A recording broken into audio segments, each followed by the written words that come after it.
Michael. Hey, Ricky. Hey, Ricky. You okay? You got a headache? I've been up all night. I've had this thought over and over and over and over again, and I'm okay. I have this thing I can get out of my head, and I might use this as an opportunity to get out of my head. It's I can't. I've been like so fixated with this with spoons. Okay, spoons. I mean, spoons. Think about it. Okay, spoons. I mean, they're like the chameleon of the utensil world, right? You know, they're like, they can be used. They're spoons. You they can with them. Exactly. You use it for soup and cereal and ice cream and even musical instruments, that kind of thing. You're not wrong. No, they're not even, you can use it for anything. Have you ever tried to eat a bowl of chili with a spoon? Sometimes that doesn't work, right? There's some things that doesn't work. It's a nightmare. It's like trying to scoop up Jell-O with a fork. It's just not going to happen. But what if a spoon was like the ones in charge? I'm not talking about society. Imagine a spoon-led society. They're all already in control of our cereal and ice cream. What's next, right? The government, the economy, the world. Don't even get me started on forks. They're just spoons with attitude problems, forks are. They're like punks of the utensil world. They're like, I don't do soup or cereal. I'm too cool for that, the forks say. Meanwhile, they're just sitting there and stabbing into salad, feeling superior. I'm just losing my mind over this. It's like forks and spoons. If they teamed up, it'd be like a utensil supergroup, like the Avengers of the utensils. And their arch enemies would be like the chopsticks,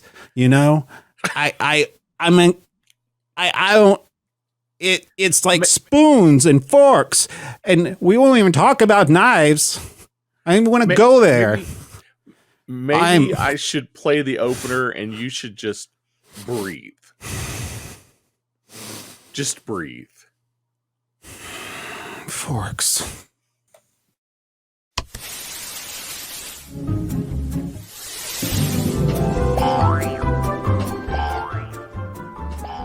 This is the Speaking Nerdy podcast with your host, Mr. Mike Schilling.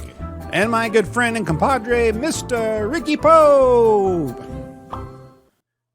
Forks and spoons. Are you familiar with spoon theory?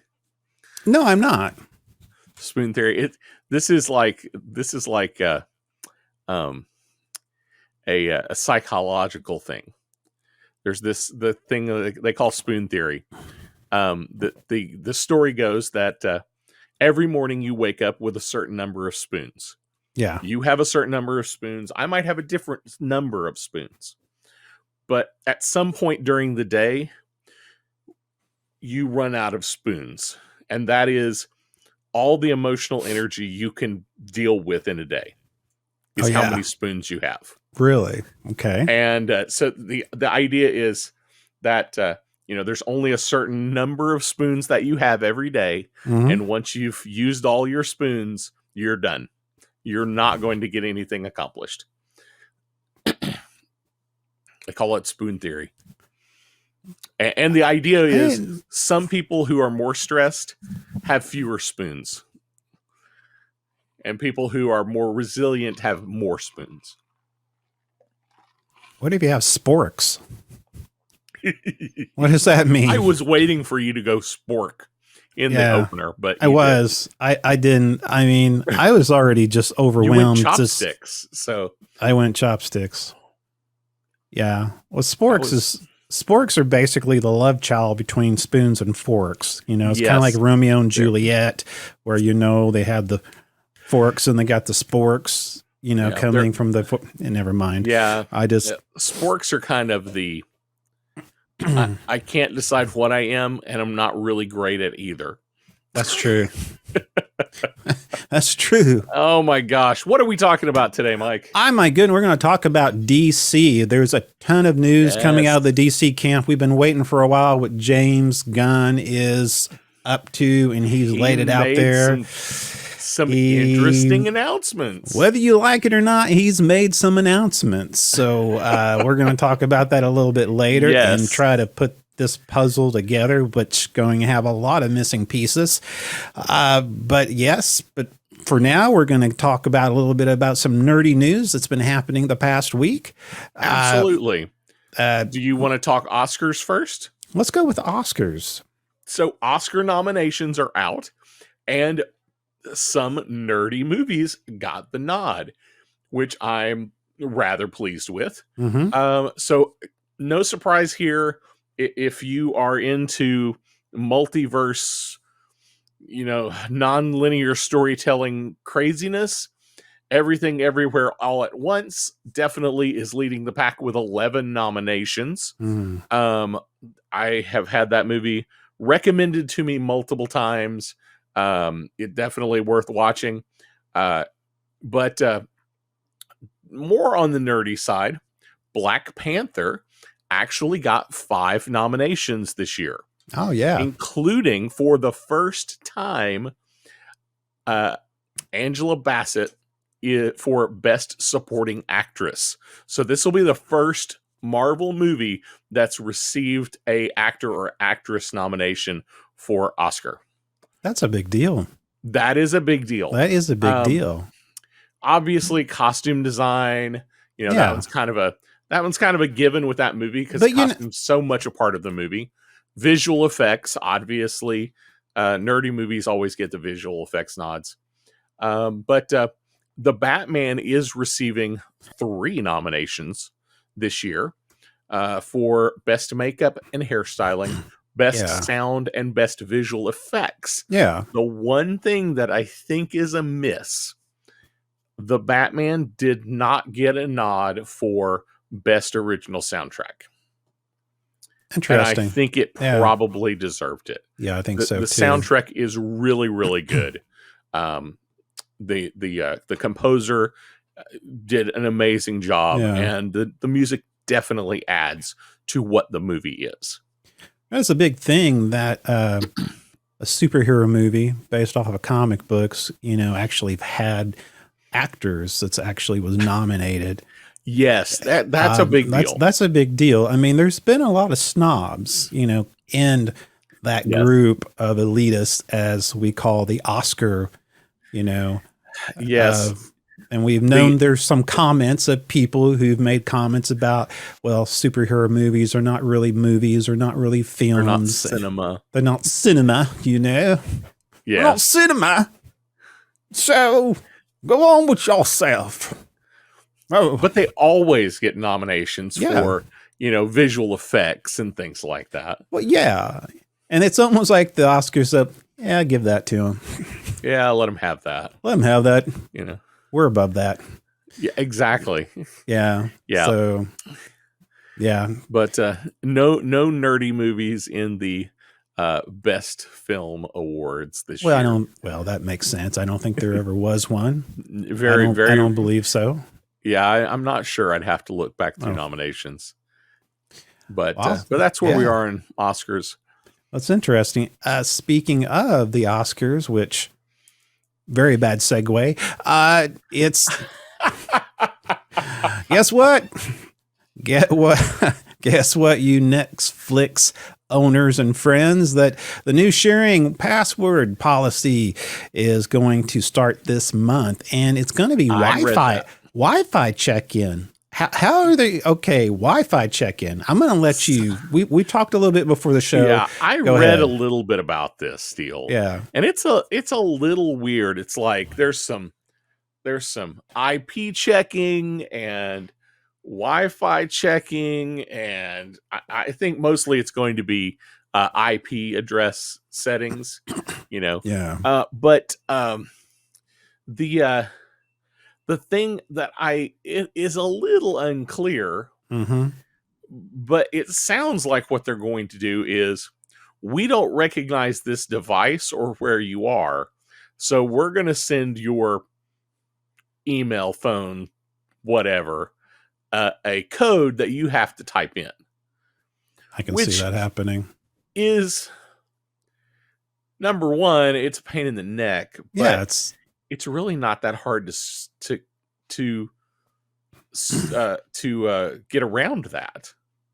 oh yeah. I mean, basically, they're just making it a nuisance to continue sharing. Yeah, exactly. But in my personal opinion, I think the actual sharing, meaning like, okay, so you and I, if you and I logged into the same Netflix account, that is legitimately sharing an account.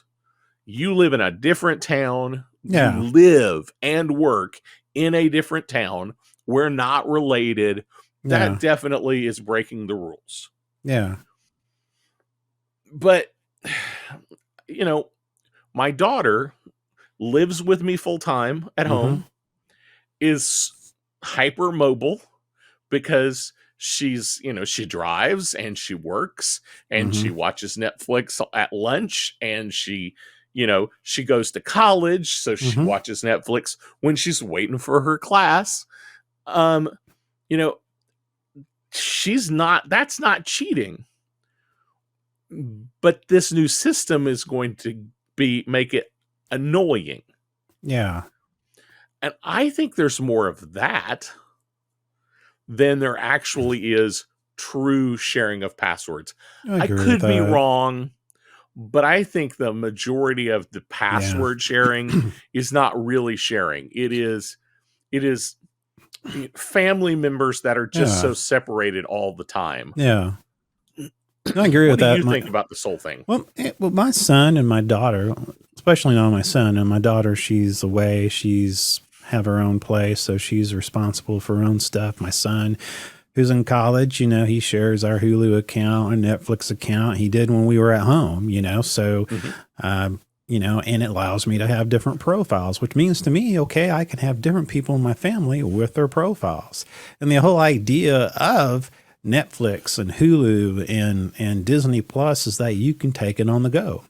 So for me, that's the benefit. Now, Netflix is coming from the side, and their excuse is, well, we're losing subscribers because of it. And that's not right. You're losing subscribers because your content, it's not any good. That's why you're losing. Yes.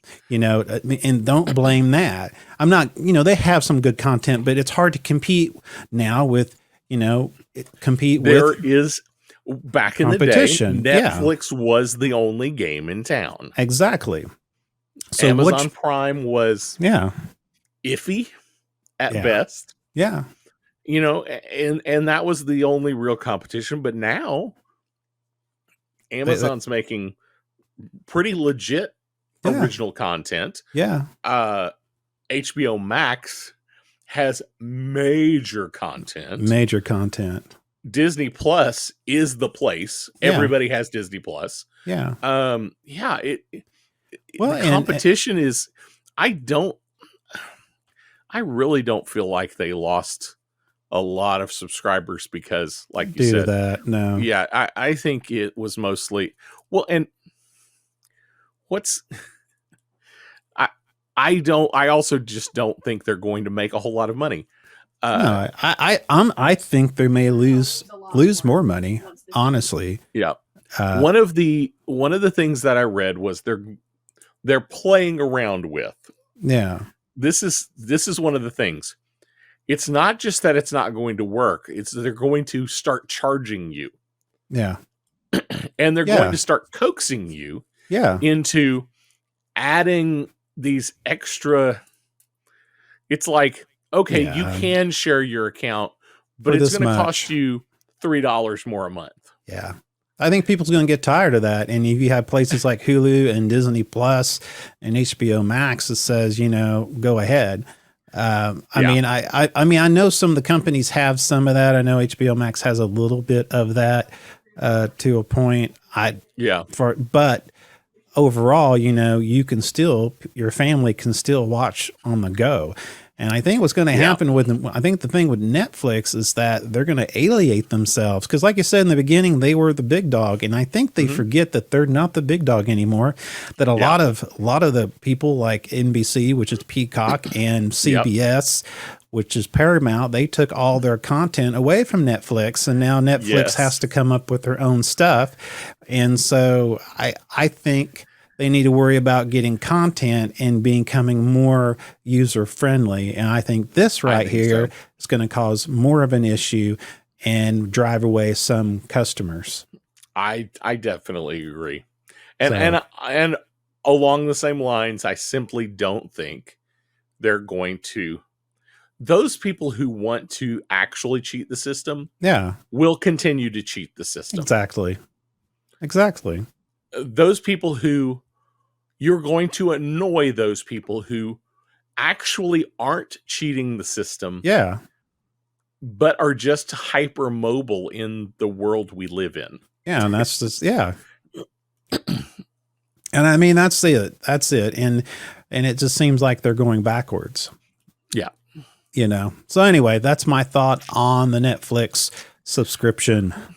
So along with, speaking of subscriptions, it was announced very recently that the Dark Knight trilogy was actually going to leave HBO Max and pretty much all the other streaming services that it was on. And what I read was it's a licensing issue with Legendary Pictures. Legendary Pictures helped produce the Dark Knight trilogy. Okay. And so there's this big hoo-ha about, licensing and pricing and stuff like that. But so I had been looking at this for a little while, and it was supposed to leave on the 11th. Now, everywhere I've looked still says it's leaving HBO Max on the 11th of February, except for one place. Let's see, Tech Radar, and this was just a couple of days ago. Mm-hmm. Tech Radar updated their story to say that the licensing agreement has been signed and it's going to stay. So I'm not sure. They're the only place that's saying it. Yeah. So I'm going to give it another couple of days and see. But it's possible it could be leaving on the 11th. But Tech Radar says it's not. Tech Radar is a fairly reliable source for tech news. Yeah, normally they are, for tech news, but I don't go there to get my entertainment news. So that's where I'm not quite sure. Yeah. I'm not quite sure I buy that one. Especially since they say can exclusively report. Anytime somebody says they can exclusively report, I get concerned. I do too. Well, anymore I see, anything from Screen Rant, IGN. A lot of time they'll say, via Variety, or via, which is fine. Some other source, which is fine with me. I mean, as long as you're telling me what the source is and if it's legit. There's some folks out there that, well, we know the one that we have in particular, we don't watch, we don't listen to. We got you covered. And and so, but there's some other ones out there that, we Giant have to do. Robot is questionable. The comic book one, I still. Comicbook.com is iffy for me. So it hasn't really let me down. No, it hasn't. Just not sure I fully trust it yet. Well, one of the things tonight on DC, and we'll talk about that later. I texted you the other night saying, "Okay, man, they got rid of Peacemaker," and then it was switch and bait. By the time I actually read the entire article, it was just trying to get me in there and just to kind of, and so I hate those clickbait article titles. I mean, that's so annoying. It really is, and so. But anyway, if anybody out there, anybody who's watching, if you ever read an article title about anything nerdy, read the article. Yeah. Because a lot of times, especially like you said, there are certain sites. Mm-hmm. We've got you covered. will put out a clickbaity title. Yeah. And you actually read the article, and that's not what the article actually is about. No, it's not. So that annoys me. But yeah, I don't know. Well, speaking of what annoys you, we might do some stupid news here in a minute. Let's do it. Let's do that segue. It's the Weird and Stupid News with your host, Mr. Mike Schilling. Hey, so, Rick, yeah, is it go going to ahead. be bodily fluids or Florida today? We're gonna leave. We're gonna give Florida a break, but there will be some. But fluids will be involved. I knew it. It has to be one or the other. We need to create a fluid warning alert or something like that. Some kind of a, we need to find a third thing. A third thing, it's yeah. Like the trifecta. The trifecta. It happened in Florida. Something else, and it involves bodily fluids. Bodily fluids. That is that would be the trifecta of stupid news. Well, my next story has to do with this little guy right here. Well, not exactly this little guy, but who he represents. And Geico. That's right. The Missouri Supreme Court has overturned, and now we talked about this a while back, we kind of talked about this, and it's kind of coming about. This is kind of from several years ago. I don't remember this. Yeah. You have to remind me. The Missouri Supreme Court has overturned a ruling that ordered Geico to pay $5.2 million to a woman who claimed she contracted an STD during a romantic encounter in a car insured by the company. Oh my gosh, I do not remember this story. Okay. Okay. Oh my gosh. She sued the insurance company. Yeah. Yeah, I didn't know. She did things in the car. In a car. Which I didn't know that. Caught things. Yeah. In the car. So I'm going to have to check my auto policy, because I don't remember ever seeing in that. I mean, that's good insurance by Geico if that's what they do, but apparently... Can I sue my car insurance company when they leave fries out of my order at McDonald's? I'm going to tell you what, if STD can be blamed, sure thing, why not? The woman had alleged that the man was negligent by not disclosing the STD, but the court arbitrator on the case had found the man liable, but directed Geico to pay the damages. The Missouri Supreme Court overturned the ruling, stated that Geico... I don't understand it. Why would this have been a thing? Why? Who would think that, right? Oh my gosh. But the Missouri Supreme Court overturned the ruling, stated that Geico should be allowed to defend itself over the claim, and the court sent the case back to the lower courts for further deliberation. So I think my favorite part about this is the Supreme Court, because this is what Supreme Courts do. They just overturn it and send it back. So now they have to go back to trial. Yes. That makes no sense to me. And Geico has to take the time to come into court and say, this is not our fault. We are not responsible for what you did in your car. Look at our auto policy. This is what we cover. It's plain and simple. Well, yeah, it's got it. Yeah. The insurance company does cover medical expenses. Hey, I told you that we're...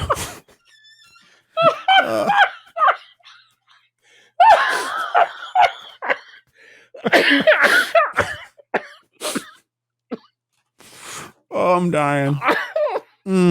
Oh, it's so ridiculous. It's so wrong.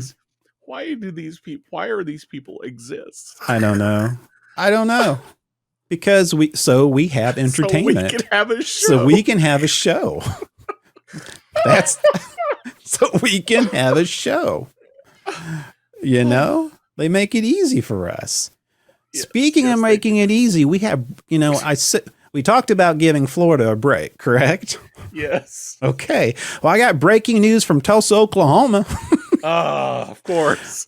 Breaking news from Tulsa, Oklahoma. The porch pirate has been caught red-handed and red-bottomed. Okay. That's I'm right. intrigued.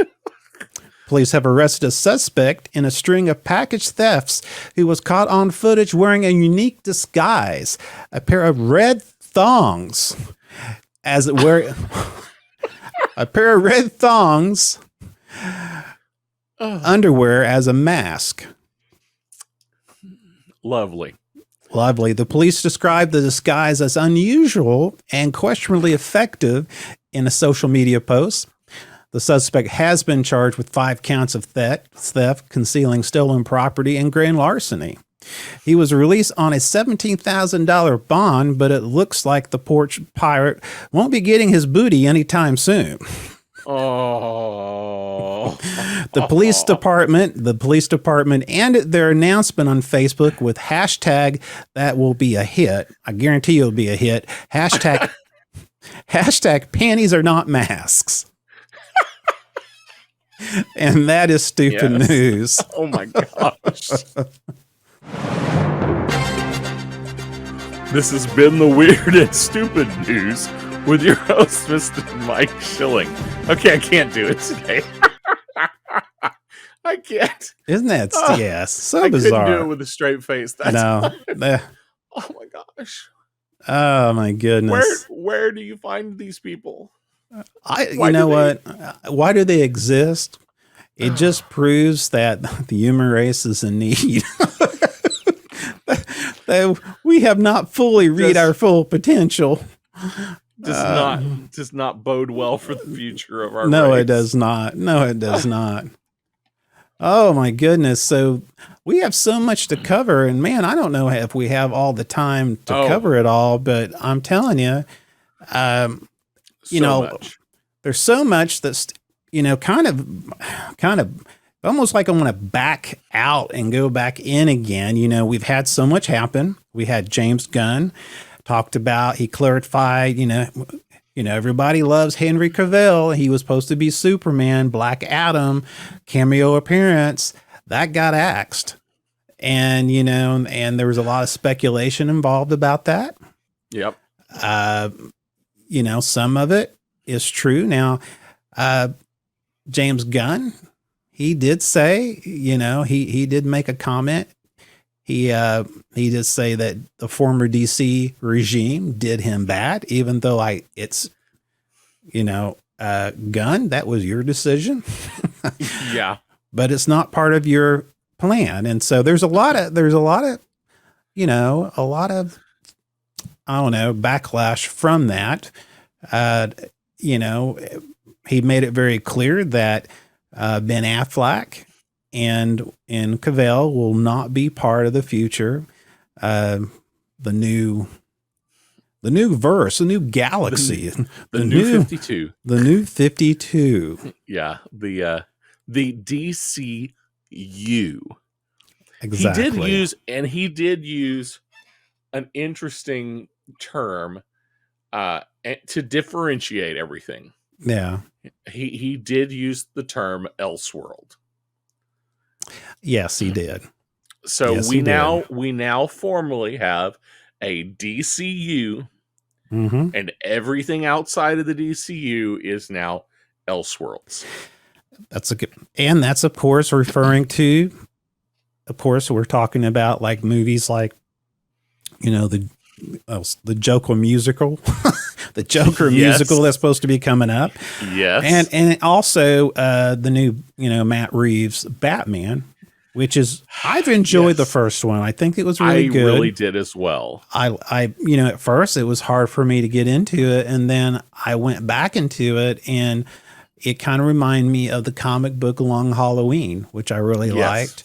Yep. And it was done very well. So I enjoyed it. And out of it, hopefully we'll have some other spinoffs, which I think are still on the schedule, the other one that I look forward to and I hope is Gotham PD / Arkham Asylum. Now, so there was no, he did not make an announcement about this. He did not. And I have not seen anything that said it's canceled yet. I have not either. It's still slated, but that doesn't mean anything. Yeah. Also, too, out of the Matt Reeves universe of, I don't even want to say Matt Reeves universe, because usually if you give that to somebody, it usually goes all Zack Snyder. So let's not do that. But also the Penguin, which I think would be an awesome series on HBO Max. That's also was supposed to be on the slate also. So hopefully those two, he didn't mention either one of them. No, he did not. There is a few, but there's a lot of things. I haven't seen an announcement that it's been canceled. No, I have not. He's been very coy still. He's mentioned some of the things that are coming out, and we do have, I do have some of that. We have some of that we can share with you tonight. But there is some questions that we have. From my understanding, they're wanting to, and this is a thing too, and it's interesting. And apparently, don't you love the Flash? The Flash can cure anything, right? I mean, the Flash can just fix any kind of timeline, or destroy it, So apparently, my understanding, the Flash is supposed to reset the entire universe. The Flash movie that's coming up is supposed to reset. Yes, and I'm a little confused by that comment. I am too. He said that specifically. I read that he did. So, but at the same time, he's saying, future of Ezra Miller as the Flash is uncertain. That's what Gunn said. And then he made the comment, let's see what happens. So what? Well, so okay. So along with that, since you mentioned the Flash, he stated that Shazam: Fury of the Gods, which has kind of been in its own little space, exactly, kind of, but not quite, kind of, but not quite. He said Fury of the Gods will lead directly into the Flash. Yes. And then he said Aquaman is still going to fit in there as well, but Aquaman doesn't come out until November. I'd see, unless he's going to do a cameo in there.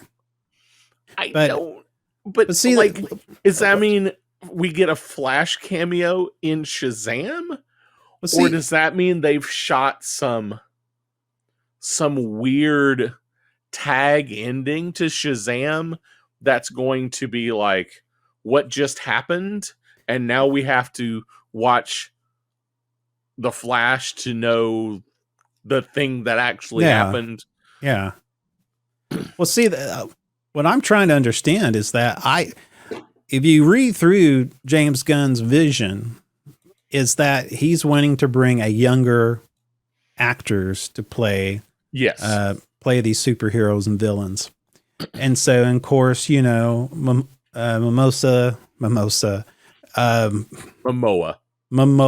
is what I had before the show. Momoa, he's not what James Gunn is looking for from what I'm reading as what qualifies to be part of this new DC universe. So it's interesting to me how Ezra Miller, which is young. Mm-hmm. Of course, also he's also in trouble every time you turn on the TV. But I'm not understanding. And also, too, the other thing, we're talking about the original, and I call it the Snyderverse actors. We know Affleck is out. We know Cavill is out. But there was and I was going to put this out, that was a tweet from Peter Gunn. They were asking him a question James Gunn, not Peter Gunn. Peter Gunn. That's a great song.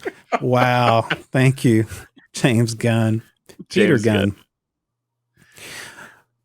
Yeah, catch me with Peter. So, but there was no mentioned Gal Gadot involvement is uncertain.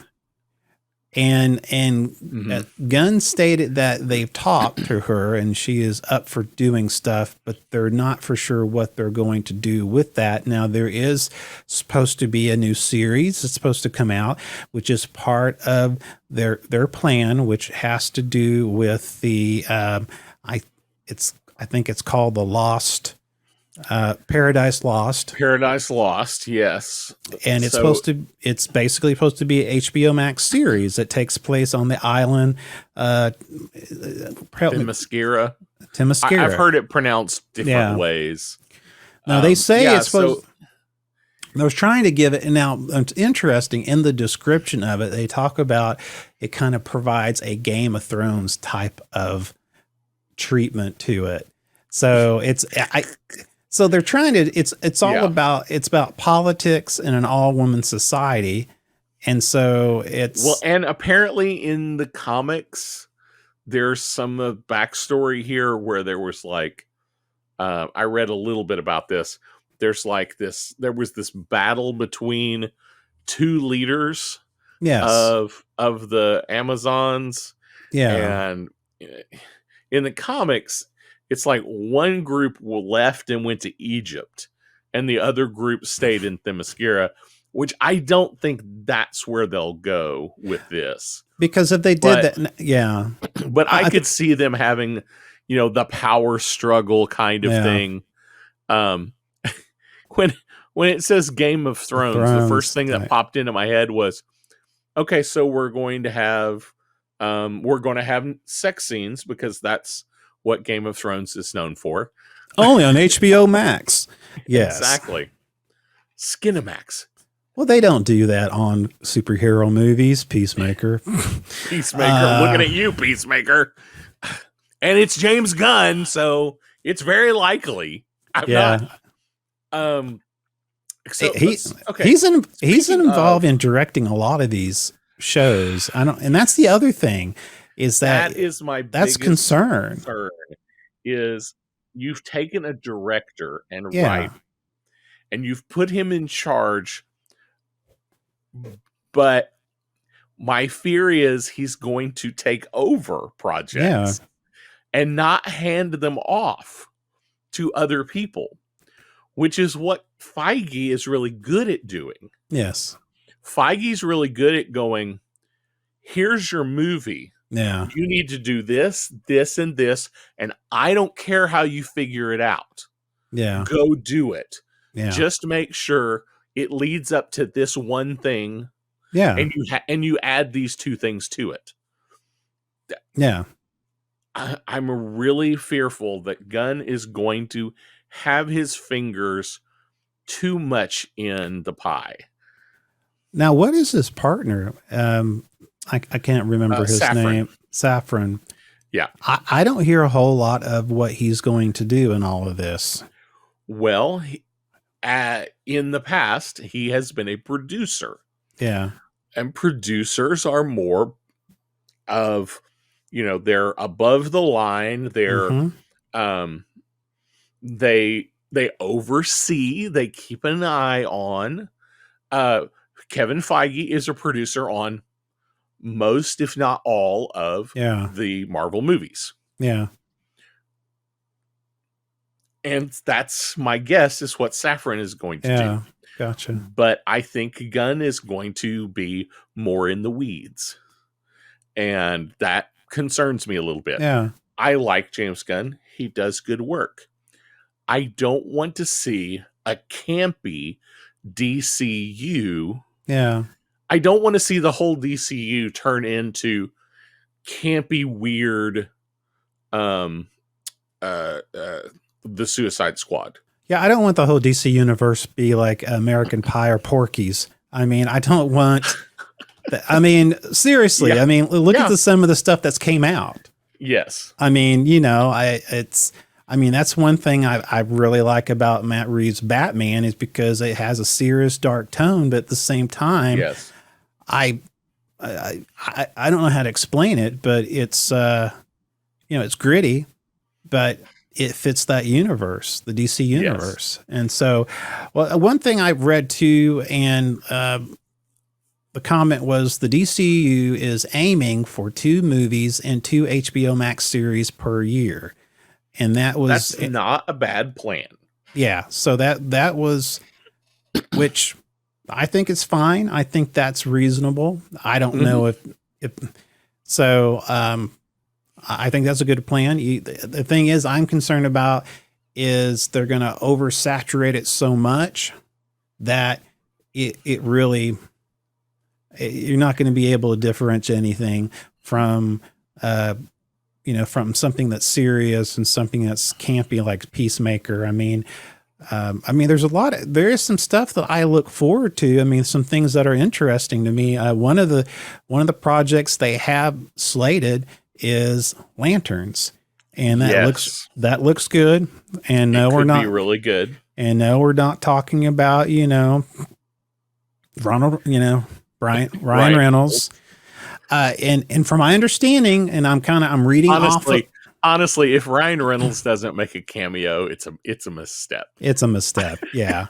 And he would do it. He would do it. He would totally do it.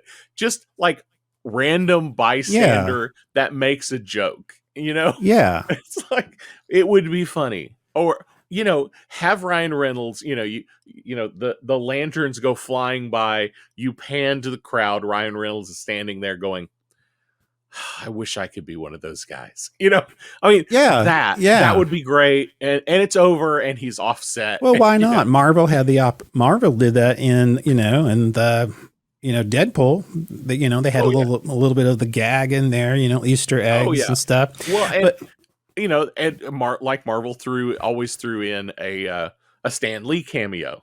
Yeah, exactly. While he was alive. And it was always a jokey, weird little thing. They could totally do that on this. It would be great. I think so too. I don't know that they will, but I don't know. But just kind of a bio of it, and this is again from Gunn's description. They're saying that the series is kind of akin to HBO's True Detectives in Space. And of course, I've seen a couple of True Detectives, and they're pretty good. It's on they're space cops, investigators. Yeah. And so, it's talked about mystery is at the core, and that could very well connect the big moment or a big villain that will bring all of DC Studios movies and series together. That was the description. The other thing I found was interesting, I was reading through here too, was, and I want to get to that because I thought it was real interesting reading it on some of their they talked about on their animated series. Here we go. Well, this right here I was reading, and this sounds like something that kind of back up. Sorry about this. I'm going to kind of back up a little bit here. On one of my notes I was reading.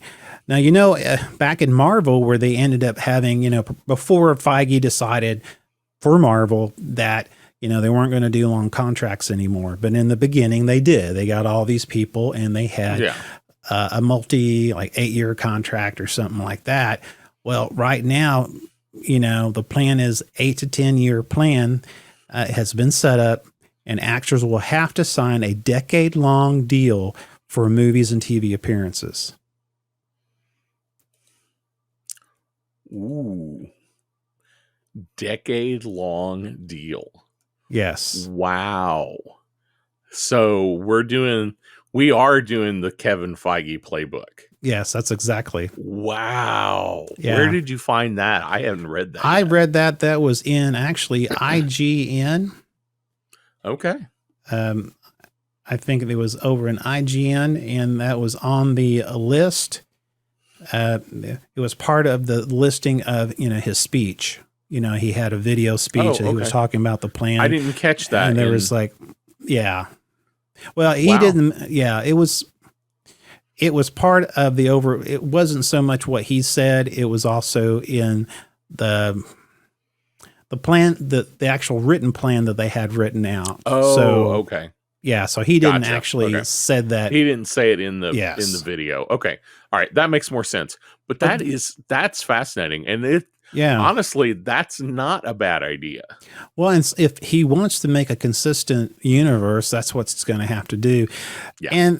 And that's probably why, if you think about it, I mean, that's why maybe he's scratching his head for Ezra Miller. You know, I mean, can you Do you see really want to sign Ezra Miller for for 10 10 years? years? Yeah. Because you're going to have to pay it out. Yeah. Yeah, see, that's the bad thing about contracts like that, Yeah. is you write this big contract and then you say, yeah, we need to write him out of all the movies. Yeah. You still end up having to pay him to not be in movies. I have a feeling that Ezra Miller is not going to be. I think once he does the Flash, I think he's probably done.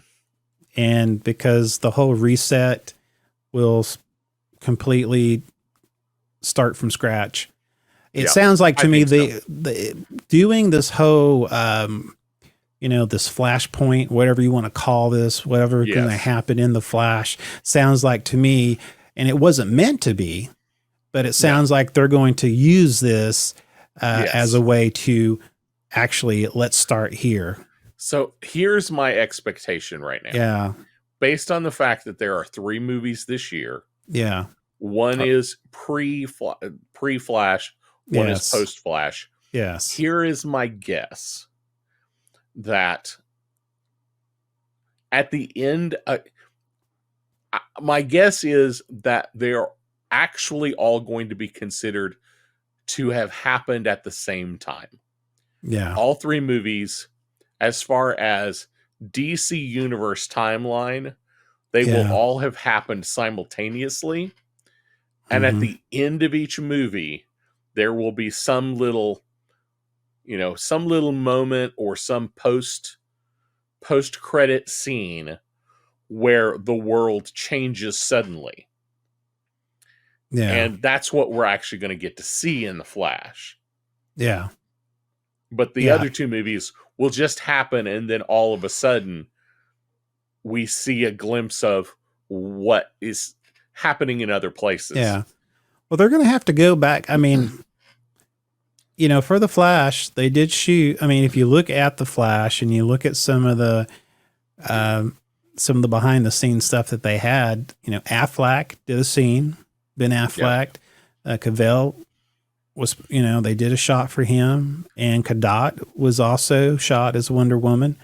Of course, now they're going to scrub those. So how do you fill those holes to make it a cohesive storyline? And then you don't forget about, Michael Keaton as Batman. What's going on with that end of it? Yeah. Is he going to stick around? I mean, just going to erase him at this point. Yeah. At the end of this. I mean, I still think, a Batman Beyond would be a perfect. Oh, that would be great. And even with going with a younger generation of superheroes, still, that's fine. You still have to have an elder, and why not an elder Bruce Wayne? But as good as that sounds, he is pretty explicit that his Batman is going to be a Batman and Robin Batman. Yes, I know. Yeah, and that's the thing. He's going to basically do, and it's going to be basically, it's going to be his son. Yeah, it's Damian Wayne. Is that right? Yeah, and so it's definitely going to go from that aspect of it. They're going to go with because the comic book series, The Brave and the Bold, they're going to make this into a live action. And so it's and of course it's based off of Grant Morrison's comic run that he did. But but basically it's going to have Damian Wayne, if you're not familiar, folks, it's the son of Bruce Wayne, and Talia al Ghul. Talia al Ghul will also be in it. And from my understanding, they'll also include other members of the Bat family as well. Yes. This is the one thing that gives me a little hope. Yeah. I said earlier, I don't want to see a big campy The Suicide Squad version of the DCU. Yes, I don't either. the one thing that gives me a little hope is that they keep pointing back to these comic series and say, this movie is going to be kind of this story, Yeah. kind of that story. It's like the Supergirl story. Yeah. Supergirl, Woman of Tomorrow. Yes. Woman of Tomorrow, is that right? Yes, that's right. Yeah. Woman of Tomorrow. It's going to be a much more jaded Supergirl. Yeah. Damian Wayne is basically this little homicidal maniac who becomes Robin. Mm-hmm. So there's these dark and gritty story points that give me a little bit of hope that this is going to be a more interesting DC universe. I just don't know if Gunn can keep it's like saying we want Taika Waititi to write a serious movie. Yeah, that really is my concern. Yeah. That's my concern. I don't want his hand into the pot all the time. I want him, he talks about being this great fan and that's awesome. But, don't forget that DC has a darker tone to it. And it doesn't need to be Peacemaker, Suicide Squad, campy, crazy. Some of that's fine. I mean, I enjoyed Suicide Squad. Absolutely. The last one. The last one was really good. So don't get me wrong. Peacemaker, not a fan for my own reasons. You out there may be a fan. It was just too over the top for me. It's just it's my sensibilities when it comes to that. So I'm the same way. I enjoyed the Suicide Squad. There was just enough of Peacemaker in that for me. Yeah. I didn't need a whole Peacemaker series. No, I didn't either. But I think, if he can tone down some of those aspects, I think there's a good shot. Yeah. I'm just afraid he's going to write too many things. Yeah. Well, so far looking through the project list, his name is in a lot of them, and that concerns me. As either writer or director or both. Yeah. Now, speaking of the Peacemaker and the Suicide Squad, and I'm concerned about this one, but I really would like to see this become more serious. Is, of course, they have a series called Waller. Yes. And she's kind of the DCU version of Nick Fury, A little bit. I mean, kind of, not character wise. I'm not quite. Yeah, Waller is an interesting character. Yeah, ruthless. She's ruthless. Yes. I mean, there's no. Yes. Yeah, I mean, it's not the same. There's not much redeeming qualities behind Waller. No. So she does what she does, and she really doesn't care who she runs over to get the job done. Which is fine. That's her character. That's her character. But, she does bring people together. And from what I read, the Waller series is going to take many of the extra characters from Peacemaker into its series. Yes. Which makes sense. I don't know where that leaves Peacemaker. Because you and I talked before the show that I'm not a John Cena fan, so there's supposed to be a Peacemaker season 2. From my understanding, yes. Yeah. Well, I mean, and now the writers in this, it's written by Christelle Henry, who was the person who did Watchmen, and then there's Jeremy Carver, who also was a writer for Supernatural. So maybe their sensibility come through. I mean, the Watchmen was dark, like I say, you want some humor in it, but I don't want it to go all berserk like, the Peacemaker series. Yes. That's just too over the top. And that's, you have that with Peacemaker. Let this be something a little more, with some substance, but still humor, because you do have, the team, the people, right, and the support team. I'm sure the support team will be there, so I'm hoping that will be good. But there's some, I think that'll be interesting. There's some that I'm not aware of that's on the project list that I've never heard before.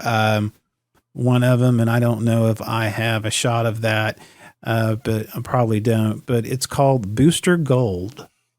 Yes, Booster Gold is an interesting DC character. You're not familiar with him? Well, I know he's a time traveler, but Yes. I'm not familiar So with him. basically, the premise.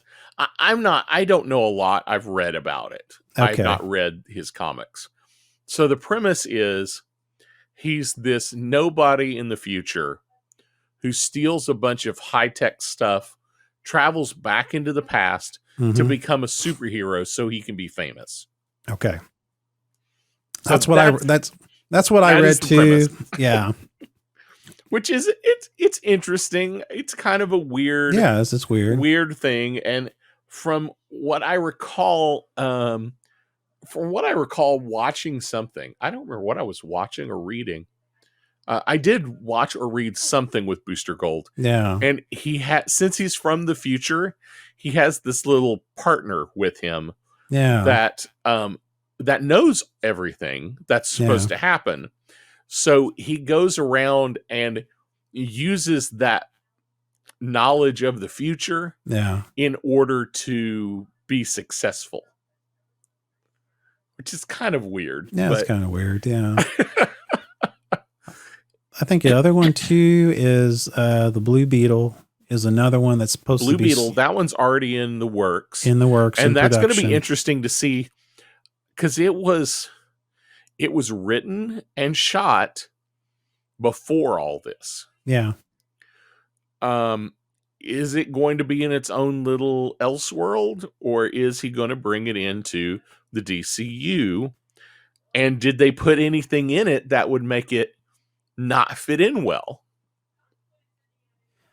Yeah, they said it was originally planned as an HBO Max film, and this, and now Was it going to have a theatrical release? But they're saying that it's now is now slated for theatrical release, according to Hollywood reporters. So that, of course, that now they're talking about, and I don't know how current this is. They were talking about August 18th, 2023. I don't know. That's kind of weird to me, because it's almost like it's almost like you need to like empty out what's left of the Snyderverse. I had actually forgotten Blue Beetle is supposed to come out this year. Yeah. So that's another one that's, where is it going to fit in? Is it is it going to be old universe? Is it going to be Elseworld? I'm not sure how that one's going to play out. Another one that I'm kind of interested in is The Authority. Yeah. The Authority, I don't know enough. I don't know much about this particular group, but they come from a DC imprint called Wildstorm. And I don't know how much you were into the comics in the early to mid 90s, but do you remember Image Comics? Image was this company that started a bunch of writers and artists, basically left DC and Marvel and started their own company called Image. It's where Todd McFarlane came from, Spawn and all that. And, they owned the rights to their characters. Well, Jim Lee was one of the people, and he created two groups of characters, one called Stormwatch and one called Wildcats. And I kind of liked the comics. There were some interesting, really great art, interesting stories. Well, that universe was a combined universe for Jim Lee. Well, he sold that universe to DC. And under that imprint of Wildstorm, there was another writer and artist who created another set of characters. Yeah. And that's The Authority. So I'm kind of interested to see how they're going to play in. Apparently, a few years ago, they crossed over and finally became part of the mainstream DC comic universe. Gotcha. But there'll be something that most people will never have been familiar with. It'll be a little like when the Eternals made a movie, Mm-hmm. you know, Yeah. except the Eternals were like from the 60s and nobody knew about them. Yeah, exactly. Yeah. This will be, they're from the 90s and early 2000s and nobody's heard Gotcha. of them. Gotcha. Yeah, there's some kind of from what I read, they're like some kind of like the Justice League version of the anti-heroes type of deal. I read a little bit, but I didn't read much. I don't know into much. it. I am, like I said, I'm interested in it too. I don't know much about the story or the characters in it, so definitely be something. Yeah, I think it will be something we've not seen before. So it could be great or horrible. I don't think it'll be anywhere in between. Now this one here is kind of there's one that kind of reminds me of the Howling Commandos or Marvel, but they're creatures, you know. Yes, the Creature Commandos is what that is. Yeah, such a weird. It's a weird deal. Group. I don't. It's supposed to be an animated series, and it is. By the way, it's written by Gunn. Already written. Already written. Yes, or at least mostly already written. Many episodes have already been written. Apparently, on it says a team of classic monsters led by the Bride of Frankenstein. Yes. Now, this is interesting. The voice actors will also be asked to play their respective characters in live action. Now, this is a big thing, too, is that Gunn is that if you're going to be in an animated series and you're going to be in a live series, if your character in a live series is going to be animated or vice versa, that you need to be the voice. You need to be that actor. And that's where he wants that consistency. And I guess that's where the whole, hey, you got a decade contract with us comes in, because there's a lot there. I mean, yeah. So, I mean, that'll be that's something that's a little different. It'll be interesting to see how that all plays out. You know, because there are some people that are really good as voice actors, but aren't that great on camera. Exactly. Don't live up to their character look. Well, I mean, how many voice actors of TV shows I listen to, and I imagine what that voice actor looks like, and it looks like Michael Ironside looks nothing like some of the characters that he's did in cartoons or in video games, which is kind of funny. Yeah. So, but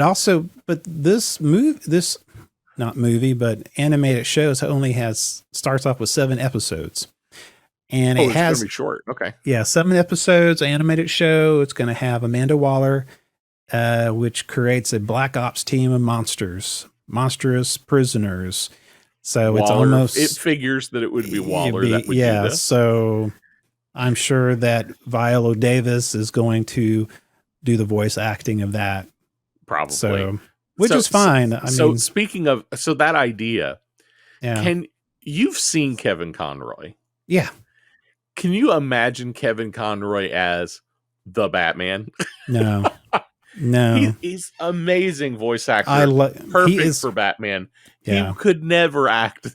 He could never do that live action. But as far as I'm concerned, he is the Batman. Just like, Hamilton, Mark Hamill, he is the Joker, He is the Joker. Which, by the way, go ahead. I was going to say, you may have been about to say the same thing.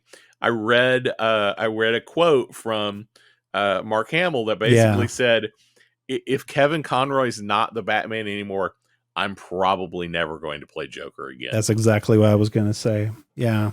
So, and which is, it is kind of a tribute to Kevin Conroy. It is. It's fitting. I mean, the two of them have done that for so long. So, yeah, definitely. I totally think that's pretty classy of Hamilton. I think so. Yeah. The other one is the Swamp Thing. That could be good. It says that it's supposed to be a horror movie. Which could mean the Creature Commandos show up at some point in real life. It could.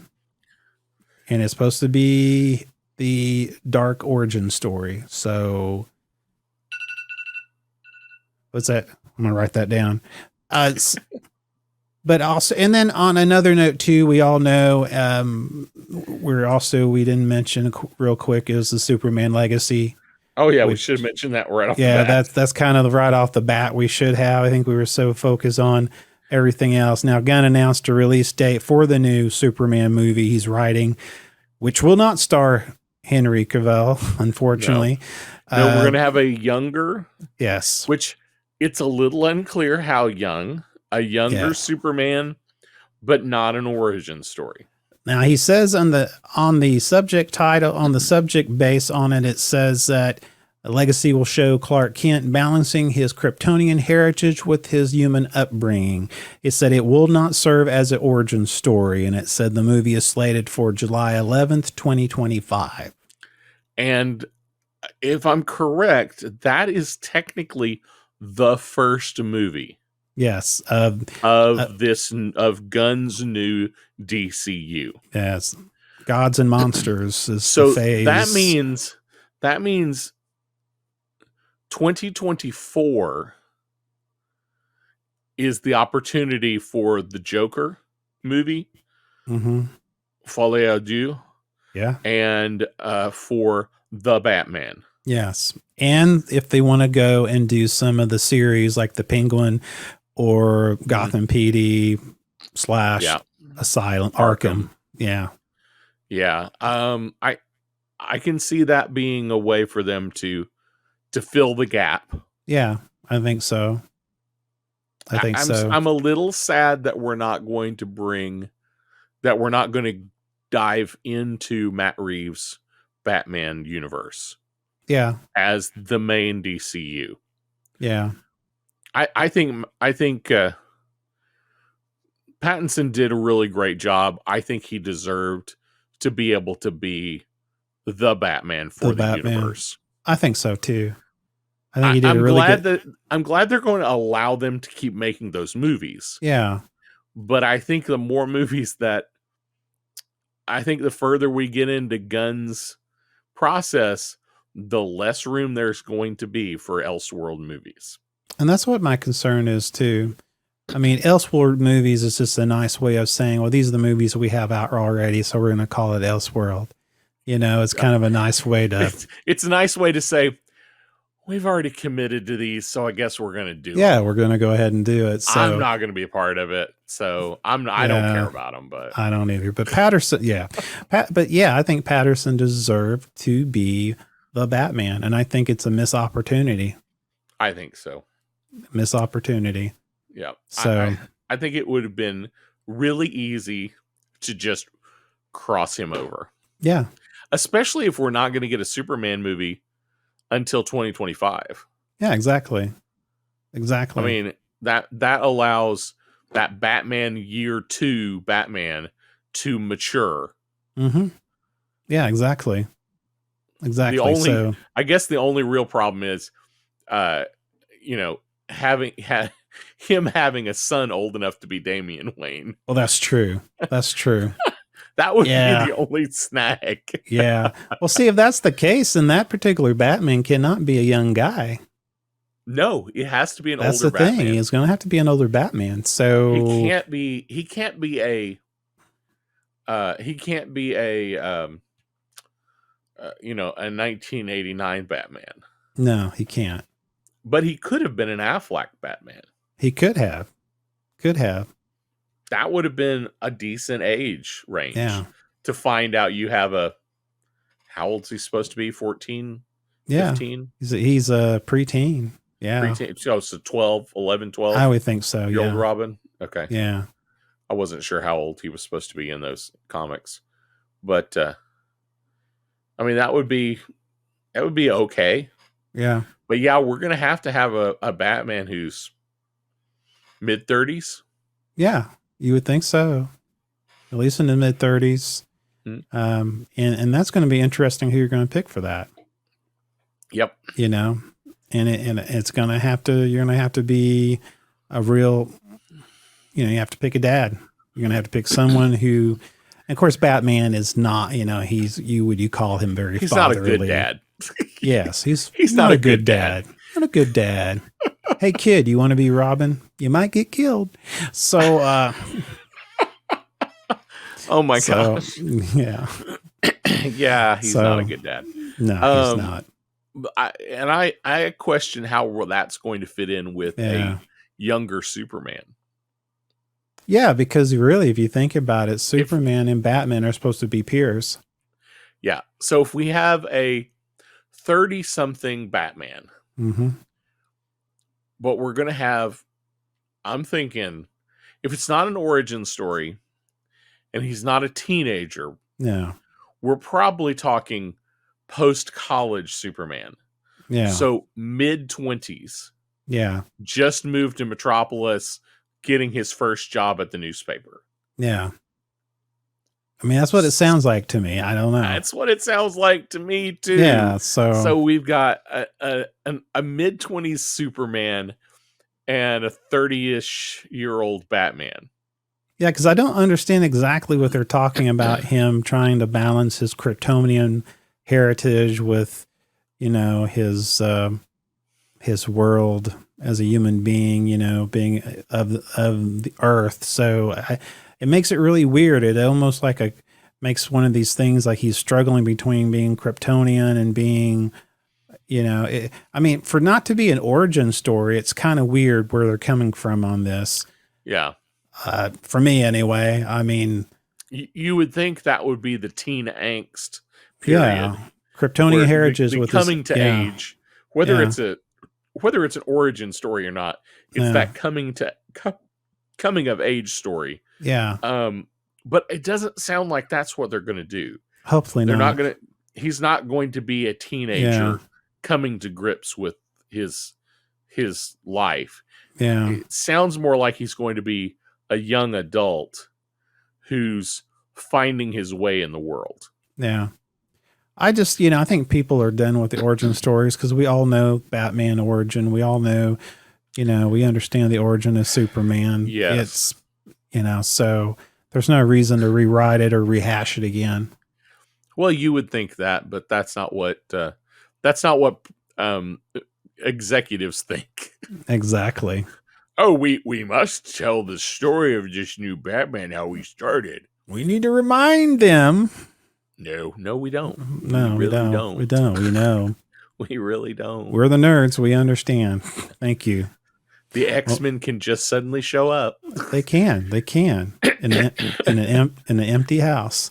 So, So anyway, so there's a lot happening. I'm sure there's going to be a lot more news coming down the pike. I'm sure there'll be a lot of changes. by the time we have this conversation again, some of these could already be canceled. So, I mean, hopefully Gunn is not going to cancel his own ideas, but I doubt he'll do that. I think my prediction is that we will get 3 or 4 years down the road and DC will decide whether it worked or not. Yeah. And if they decide it didn't work, Gunn will be out. Oh yeah. Yeah. Definitely. That's my I'm not saying he's going to be out. No. I'm just saying the execs will make a decision and they will either cut their losses or not. I'm not sure which it will be. Yeah. That company over there is so. Yeah. It's so weird how they make decisions over there. I just don't know what they'll do. Yeah. Well, and then we can have an entire show about, my personal feelings that Zack Snyder's verse could have been salvaged and could have been something great. I think so too. But anyway, that's all I have for you folks out there. You want to check out our podcast? You can do it through your favorite podcast platform. You can also check us out on www. Why do you even say www? Everybody know it's www. Just that's what an old band says. It's www. Oh, because we're old. We're old. SpeakingNerdy.com. There you can click to listen or you can click to watch. We'll take you to our YouTube page. And again, check us out every Tuesday. New content. You can check us out, like I said, on Speaking Nerdy on our YouTube page. We have a Facebook page, Instagram page. Yeah, we do have an Instagram page, believe it or not. And we also have You know, what else do we have? Facebook. I said Facebook. Anyway, we have everything. Oh, we're on TikTok. We are on the TikTok. So check out the TikTok. So yeah. So remember, www hashtag that. Anyway, never mind. Semicolon / I think we need to end it. I think so.